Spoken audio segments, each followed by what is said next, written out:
Kim Mulkey said on April 2nd she expected almost everybody back. By April 9th, Jada Richard was headed to the portal. And now one of LSU's steadiest guards, a sophomore who averaged 9.5 points, 3.3 assists, 2.7 rebounds, 1.3 steals, shot 40.8% from three, and 88.6% at the line. Might be the one transfer who turns a good team into the 5 seed or 6 seed nobody wants to face in March. Prime Field. Welcome back to Prime Field. Today we're not doing the lazy blue blood list. We're not asking where Jada Richard can go chase the easiest Final Four path. We're asking a much better question. Where can she become the engine of a dangerous March team? Not a number 1 seed, not a super team. I'm talking about that nasty 5 seed or 6 seed with veteran guard play, defensive toughness, and just enough late-game shot-making to blow up somebody's bracket. And that's why Richard is such a fascinating portal case. At LSU, she went from reserve to 34-game starter, became a trusted perimeter defender, and helped power one of the most explosive offenses in the country. This is not empty production. This is winning player production. So here's the roadmap. I'm giving you 5 destinations.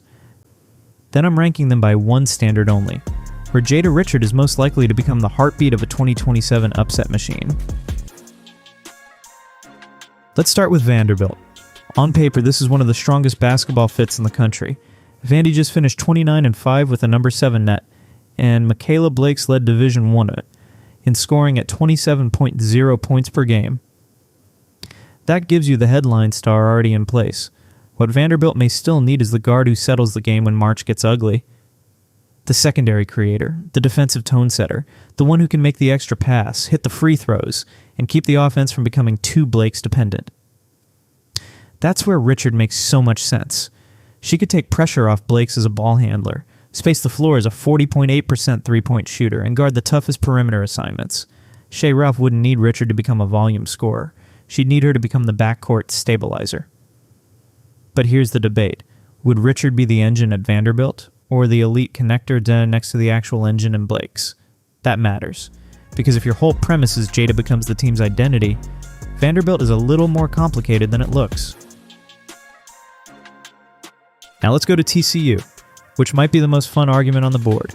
The Horned Frogs went 32-6, reached the Elite 8, and finished with the number 12 net. But the roster's math has shifted.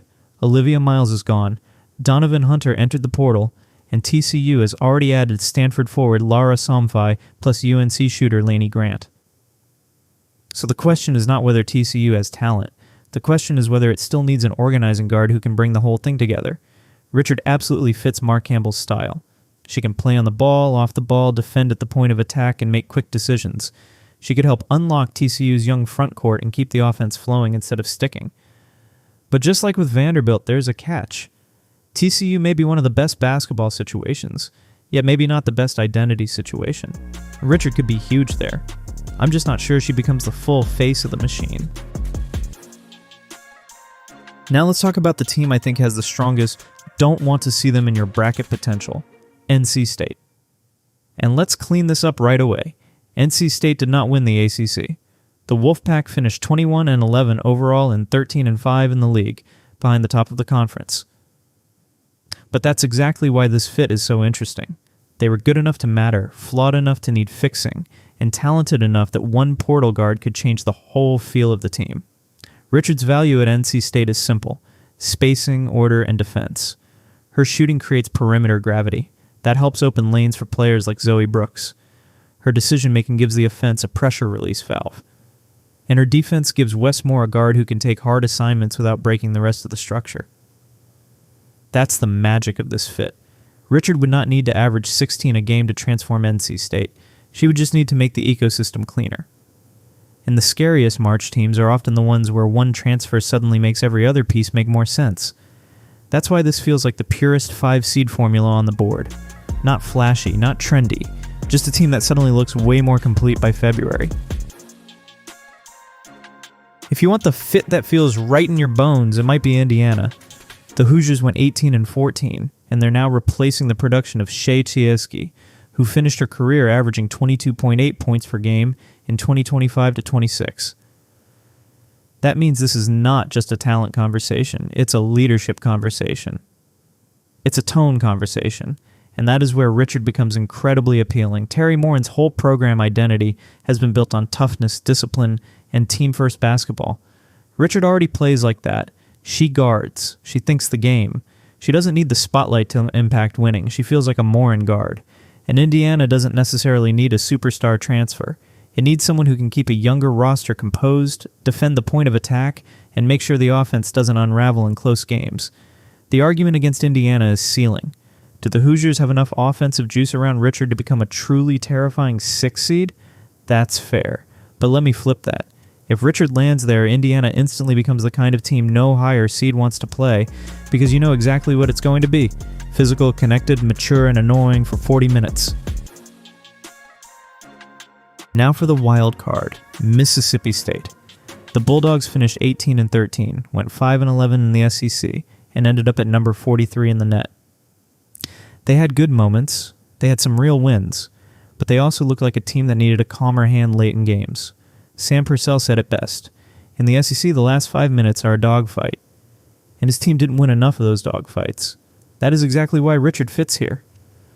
She's a reliable decision maker. She's elite at the line. She has big game reps. She doesn't need a bunch of shots to control tempo. And if you already have interior production, like Favorite Nwedozie giving you 12.2 points and 10.0 rebounds, then adding the right guard can completely change your close game profile. Here's the argument from Mississippi State. Role clarity. Richard might walk in and immediately become the most trustworthy guard on the roster. The argument against it is the same as Indiana, but from a different angle. Does the team ceiling rise high enough? Is this a real 6-seed setup or just a tough middle-of-the-bracket team?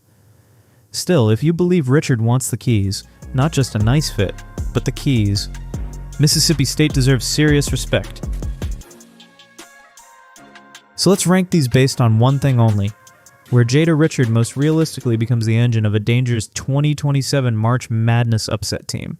Number 5, TCU. Tremendous fit, but maybe too many moving parts for her to become the full identity piece. Number 4, Mississippi State. Big role potential, but the roster ceiling is still the gamble. Number 3, Indiana. Best culture match on the board. Number 2, Vanderbilt. Maybe the best immediate basketball pairing if she wants to play next to elite shot creation. Number 1, NC State. Why NC State? Because that's the fit, where Richard does the most ecosystem-changing work. She spaces the floor, she defends, she organizes. She makes life easier for the stars already there. And that is exactly how a 21-win team turns into the 5 seed nobody wants to see in March. But here's the real cliffhanger. The best fit and the most dangerous fit are not always the same thing. Vanderbilt might offer the highest upside. Indiana might offer the strongest culture pull. Mississippi State might offer the clearest engine roll. NC State might offer the most complete upset team formula. So the real question is this. What does Jada Richard want to be? A perfect piece on a rising contender? Or the heartbeat of a team that walks into the NCAA tournament and makes a top seed sweat from the opening tip? That's the debate. So drop your answer in the comments. Which destination makes Jada Richard the scariest March player in the portal? And give me the seed line too. Subscribe if you want more women's hoops debates built on fit, roster reality, and bracket consequences, not just hype. And answer the poll. Which backcourt would be scarier in March 2027? Michaela Blakes plus Jada Richard at Vanderbilt or Zoe Brooks plus Jada Richard at NC State? Prime Field